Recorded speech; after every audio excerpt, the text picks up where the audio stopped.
Friends, Hindus 143కి welcome.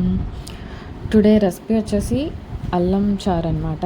అల్లం పులుసు, తర్వాత ధనియాల చారు అని కూడా అంటారు.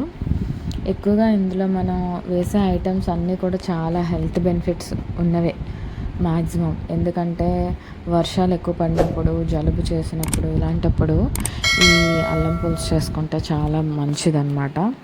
మీరు ట్రై చేసి చూడండి. చాలా టమ్మీకి మంచి ఫ్రీనెస్ ఉంటుంది. ఓకేనా. ధనియాలు ఉంటాయి కదా, ధనియాలు కొంచెం ఎక్కువగా పడతాయి ఇందులో. ధనియాలు ఒక బౌల్తో తీసుకోవాలి. దాని తర్వాత వచ్చేసి మీకు జీలకర్ర కొంచెం తక్కువ తీసుకోవాలి. ధనియాలు ఎంత క్వాంటిటీ తీసుకున్నా అందులో హాఫ్ క్వాంటిటీ జీలకర్ర తీసుకోవాలి. ఇది కూడా మనం గ్రైండ్ చేసేసుకోవాలి. రెండు కూడా సపరేట్గా గ్రైండ్ చేసుకోవాలి. మనం చాలా మెత్తగా ప్యూరీలాగా గ్రైండ్ చేసుకోవాలి. గ్రైండ్ చేసుకున్న తర్వాత వీటన్నిటిని కూడా బౌల్స్లో ధనియాలు వేరేగా, జీలకర్ర వేరేగా గ్రైండ్ చేసుకొని కొంచెం వాటర్ వేసుకొని ముద్దలాగా గ్రైండ్ చేసుకొని పక్కన పెట్టుకోండి. దాని తర్వాత ఒక ఆనియన్ కోయండి, పెద్దదైతే ఒక ఆనియన్. దాంట్లో గుప్పెడు కరివేపాకు, చాలా ఎక్కువ కరివేపాకు వేసుకోండి. తర్వాత అల్లం వెల్లుల్లిపాయలు సపరేట్గా గ్రైండ్ చేసుకోండి. అల్లం కొంచెం ఎక్కువ వేసుకుంటే చాలా ఘాటుగా ఉంటుంది అల్లం పులుసు అనేది. మీడియంగా వేసుకుంటే నార్మల్గా ఉంటుంది. ఎక్కువ వేసుకుంటే మాత్రం చాలా ఘాటు వస్తుంది అన్నమాట.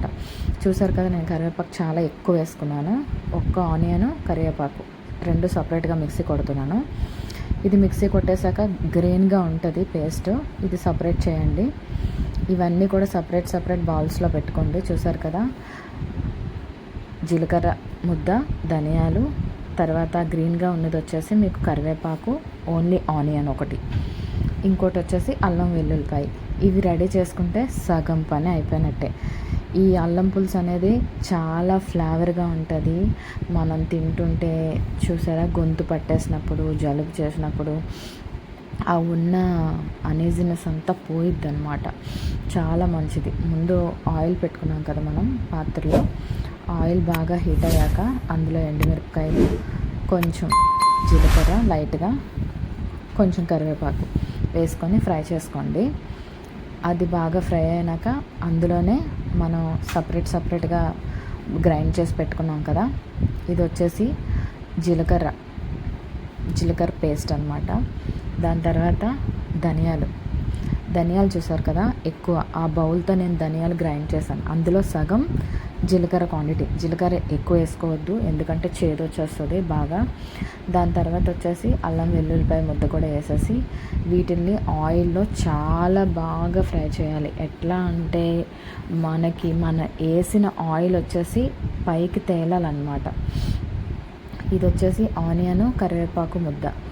ఇది కూడా మనం మంచిగా వేసేసుకోవాలి. వేసుకొని పసుపు, హాఫ్ టీ స్పూన్ పసుపు, ఉప్పు, నేను రాక్ సాల్ట్ వాడుతున్నాను, ఉప్పు వేసుకొని కారం కనీసం ఒక 3 స్పూన్స్ అయినా కారం పట్టుద్ది మీకు, మీ క్వాంటిటీ బట్టి. మీరు తక్కువ క్వాంటిటీ చేసుకున్నట్టయితే మీరు తక్కువ కారం వేసుకోండి, 1.5 స్పూన్ అలా వేసుకోండి.